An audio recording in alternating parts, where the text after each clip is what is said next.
Hello trader, welcome to my channel BMA trader. आज market ने किस तरह से मूव किया, कल किस तरह से मूव करने वाला है, कल क्या सपोर्ट रहेंगे, रेजिस्टेंस रहेंगे, तो चलो बात करते हैं। देखो, वनडे का चार्ट ओपन किया हुआ है मैंने। वनडे के चार्ट पर देखो, वनडे के चार्ट पर आज मार्केट ने बहुत अच्छी खासी बड़ी कैंडल बनाई थी। इसने जितने भी पुराने एसएल लगे हुए थे, मैंने पहले कल भी बताया था कि यहाँ पे मार्केट के एसएल लगे हुए हैं 43,700 के आसपास। हमारे काफ़ी सारे एसएल लगे हुए थे जो एसएल उनने मार्केट ने काट के नीचे की तरफ एक मूवमेंट दी है, जो कहाँ पे जाके ख़त्म हुई है, वो हमारी ख़त्म हुई है 43,397 के आसपास आके ख़त्म हुई है, यानी कि 400 के आसपास ख़त्म हुई है। यानी कि हमारा 43,500 के आसपास मार्केट आके क्लोज हुआ है, यानी कि उसके नीचे ही आके क्लोज हुआ है। तो हमारे जो 44,000 के सेलर है वो अब एक्टिव हो जाएंगे। 44,000 के सेलर, अब मार्केट 44,000 के ऊपर जाने के लिए थोड़ा बहुत और मशक्क़त कर सकता है, यानी कि लगभग वहाँ जाके थोड़ा बहुत कंसोलिडेट हो सकता है, साइडवेज हो सकता है। देन उसके बाद ब्रेकआउट देगा तो हमारा 44,000 से बाद में सीधा 44,500 को क्रॉस करने वाला है, क्योंकि इसके बाद हमारे पास ऊपर एसएल बचे हुए हैं जो हमारे 44,500 पे लगे हुए हैं।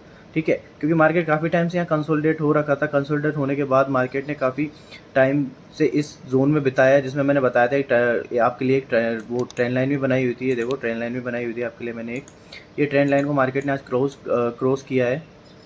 वेट, ये ट्रेंड लाइन को आज मार्केट ने क्रॉस किया। अगर मार्केट इसके नीचे सस्टेन करता है, यानी कि कल इसका लो ब्रेक होता है, अगर मार्केट कल इसका लो ब्रेक करती है, देन उसके बाद क्लोज करती है, तो हमारा जो व्यू है वो बेयरिश हो जाएगा, क्योंकि मार्केट 43,600 के आसपास, सॉरी 43,000 के आसपास आ जाएगा, जो हमारे लिए एक अच्छा खासा सपोर्ट का लेवल था पहले, उसको क्रॉस कर देगा। देन उसके बाद हमारा एक अच्छा खासा सपोर्ट बन रहा है, वो है 42,600 के आसपास।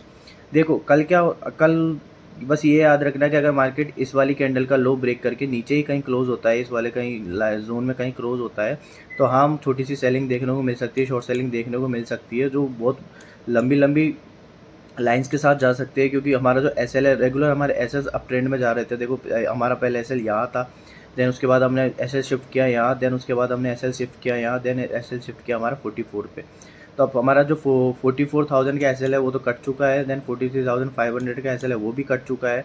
तो अब हमारे जो नीचे के एस एल बचे हैं, अगर वो मार्केट काटती है तो बहुत बड़ी बड़ी ट्रेंड लाइन्स के बड़ी बड़ी लाइन्स के साथ काटेगा। ठीक है, तो कल देखते हैं मार्केट इसके नीचे क्लोज होता है, ऊपर क्लोज होता है, उसके बाद हम ओवरऑल व्यू बनाएंगे कि मार्केट अब वेयरिश है या बुलिश है। बट अभी हम कुछ नहीं बोल सकते, क्योंकि मार्केट ऑल टाइम जो हमारे लगभग 1 डेढ़ महीने का सपोर्ट बना हुआ था उसके आसपास ही आगे मार्केट ने क्लोजिंग दी है।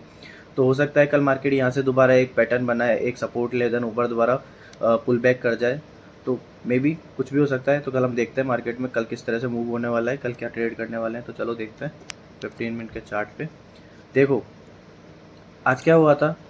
आज हमारी एक्सपायरी थी, तो आज तो हमको पता ही था मार्केट अच्छा खासा मूवमेंट करने ही वाला है। तो हमारे क्या हुआ, मार्केट ओपन हुआ, एक रेड कैंडल साथ ओपन हुआ। यहाँ पे कोई ट्रेड लेना भी नहीं था आपको, क्योंकि ये अनसर्टेन कैंडल थी जो कल हमारे कल बने हुए थे। साइड बेस मार्केट था, उसका एसएल क्रॉस किया है इसने। उसका एसएल क्रॉस करने के बाद मार्केट में एक बड़ी कैंडल ज़रूर बनती है, क्योंकि एसएल जब मार्केट में क्रॉस होते हैं, ख़त्म होते हैं, तो एक बड़ी कैंडल के साथ ही ख़त्म होते हैं। ठीक है, उसके बाद क्या किया इसने, रेगुलर डाउन ट्रेड किया, रेगुलर डाउन ट्रेड किया। देखो, नीचे गया, देन इसके बाद यहाँ पर इसने कंसोलिडेट किया, दोबारा नीचे गया, कंसोलिडेट किया, दोबारा नीचे गया, कंसोलिडेट, देन एक लंबी लाइन के साथ नीचे जाके इसने क्लोजिंग दी है। अब कल के लिए हमारे क्या सपोर्ट रेजिस्टेंस रहने वाले हैं, तो उसके बारे में बात करते हैं। देखो, कल हमारा एक जो अभी मार्केट वैसे भी सपोर्ट जोन के आसपास ही खड़ा हुआ है, सपोर्ट जोन पे ही खड़ा हुआ है। अगर मार्केट यहीं से कल क्या करने वाला है, अगर मार्केट कहीं यहीं आसपास, यानी कि जहाँ क्लोज हुआ है वहीं कहीं ओपन होता है, और ओपन होने के बाद मार्केट कोई पैटर्न बनाता है, यानी कि कोई हैमर बनाते हैं, बुलिश एंगल फिन बनाते हैं, फिर कोई ऐसा पैटर्न बनाता है जो हमको बुलिश लेके जाने वाला है। तो बुलिश पैटर्न के साथ हम लगभग 15-20 मिनट देखेंगे मार्केट क्या प्राइस एक्शन बनाता है। सबसे पहले कल मार्केट ओपन होते ट्रेड नहीं लेना है, कल मार्केट का प्राइस एक्शन चेक करना है। Market price action up trend में बनाता है या डाउन ट्रेंड में बनाता है।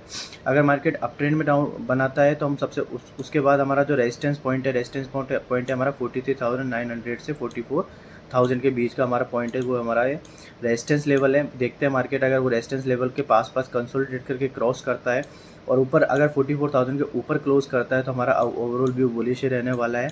अगर कल इसी जगह मार्केट ये तो हमारा बुलिश हो गया। अगर मार्केट बुलिश जाता है तो किस तरह से जाएगा, अगर इसी जगह मार्केट ओपन होता है और प्राइजेक्शन बनने देना, अगर मार्केट बड़ी कैंडल के साथ टूट रहा है तो भी कोई ट्रेड नहीं लेना है आपको, पहले प्राइजेक्शन बनने देना है। अगर प्राइजेशन बनता है, नीचे की तरफ का प्राइजेशन बनता है, ठीक है, तो नीचे की तरफ प्राइजेशन बनने के बाद हम सबसे पहले देखेंगे प्राइजेशन किस तरह से बन रहा है, 15-20 मिनट चेक करेंगे प्राइजेशन को, उसका जो लो है उसको रेगुलर तोड़ना ज़रूरी है, उसके हाई को नहीं तोड़ेगा। देखो प्राइजेशन हमेशा इस तरह से बनता है, देखो प्राइजेशन जो बनता है वो हमेशा इस तरह से बनता है, देन नीचे जाएगा up down up down up down. देखो ये अपने हमेशा अपने लो को तोड़ रहा है बट अपने हाई को नहीं तोड़ रहा है, हाई की रिस्पेक्ट कर रहे हैं, तो हमारा ये डाउन ट्रेंड होता है, ठीक है। इस तरह से हमारा प्राइजेशन डाउन ट्रेंड में बनता है। और अगर अप ट्रेंड में प्राइजेशन बनेगा तो इस तरह से बनेगा, अप डाउन अप डाउन।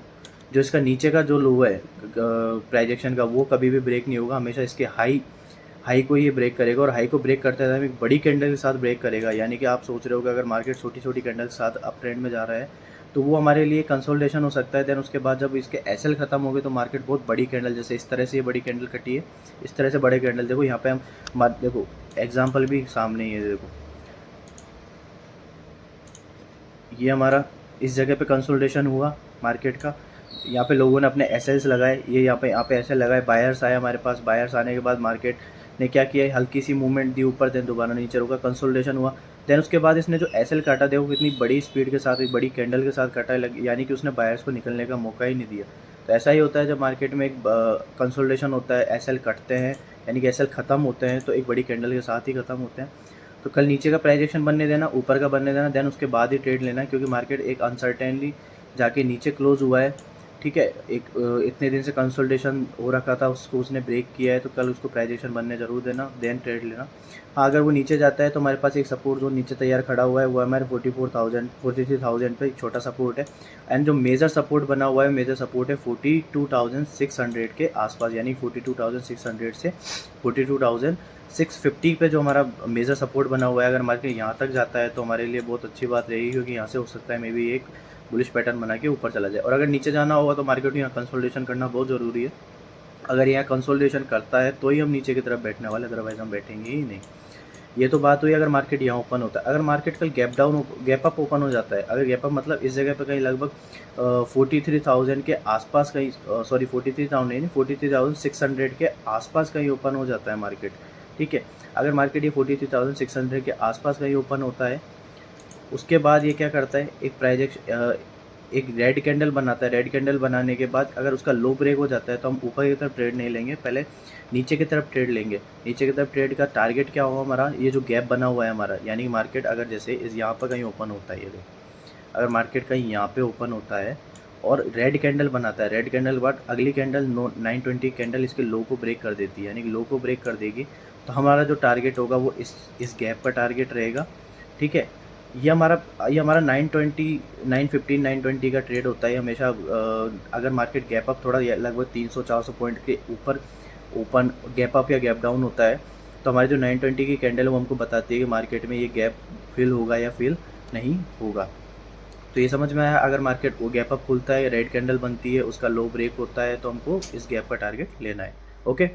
अगर इसी जगह पर मार्केट गैप डाउन ओपन होता है, अगर मार्केट गैप डाउन ओपन होता है, गैप डाउन यानी कि कहाँ तक, अगर गैप डाउन होता है ये लगभग अभी हमारा 43,400 पे खुला होगा। अगर मार्केट गैप डाउन ओपन होता है 43,000 पे कहीं जाके गैप डाउन होता है, यानी कि 250-300 पॉइंट नीचे कहीं ओपन होता है जाके, और उसके बाद अगर ये कंसोलिडेशन करता है, कंसोलिडेशन करने के बाद नीचे की तरफ ब्रेकआउट देता है तो हम नीचे की तरफ बैठने वाले हैं। अगर ये कंसोलिडेशन न करके एक ऐसा पैटर्न बनाता है, यानी कि हैमर बनाता है, सबसे बेस्ट पैटर्न होता है हैमर पैटर्न होता है। अगर ये हैमर बनाता है 5 मिनट 15 मिनट जिस पे भी आप ट्रेड करते हो उस पर देखना, अगर ये हैमर बनाता है, हैमर बनाने के बाद जो जस्ट अगली कैंडल या दूसरी तीसरी कैंडल इसका हाई ब्रेक कर देती है, तो हम ऊपर की तरफ ट्रेड लेंगे और हमारा वही सेम गैप का टारगेट रहेगा, क्योंकि गैप के बाद में मार्केट जब गैप फिल करेगा तो यहाँ पे दोबारा हमारा रेजिस्टेंस लेवल आने वाला है। तो रेजिस्टेंस लेवल पर रेजिस्टेंस सपोर्ट लेवल पर आके मार्केट थोड़ा बहुत रुकता है, वो ज़रूरी भी। अगर मार्केट रेजिस्टेंस और सपोर्ट लेवल पर अगर रुक नहीं रहा है तो उस जगह पर ट्रैप हो सकता है, ठीक है। तो ये हमारा गैप डाउन ओपन हुआ, ये हमारा गैप अप ओपन हुआ, ठीक है। और क्या बच रहा है हमारा, बस यही था कल के लिए तो ट्रेड, और कोई एक्स्ट्रा चीज़ है भी नहीं। हाँ ये ज़रूर है कि प्राइस एक्शन बनना ज़रूरी है, आपका प्राइस एक्शन के बिना ट्रेड करना भी मत आप, ठीक है। अगर आप बिना प्राइस एक्शन के ट्रेड करोगे तो कल ट्रैप हो सकते हो। और मैं एक बार रिपीट कर देता हूँ, मैं सपोर्ट रेजिस्टेंस पॉइंट हमारा कल का जो मार्केट सपोर्ट पॉइंट पे खड़ा है तो आपको पता भी है, इसको तो देख भी सकते हो, बना भी है स्क्रीन पे। हाँ हमारा जो रेजिस्टेंस पॉइंट है, फर्स्ट रेजिस्टेंस पॉइंट हमारा बना हुआ है 43,900 के आसपास, ठीक है। और देन सेकंड हमारा तो पता ही है आपको 44,500, वो 155 से 250, वो तो ऑलवेज बना ही हुआ है। देन द थर्ड बना हुआ है वो है 44,450 के आसपास। हमारा फर्स्ट सपोर्ट पॉइंट बना हुआ है, वो बना हुआ है 43,000 के आसपास, यानी कि 43,450 सॉरी 43,050 के लगभग, यानी 50-100 पॉइंट के गैप में, ठीक है। और हमारा जो सेकंड सपोर्ट बना हुआ है, जो मेजर सपोर्ट भी है, वो हमारा 42,600 पे, ठीक है। कल के सपोर्ट रेजिस्टेंस बने हुए हैं, तो कल अच्छे से ट्रेड करना। Okay, bye.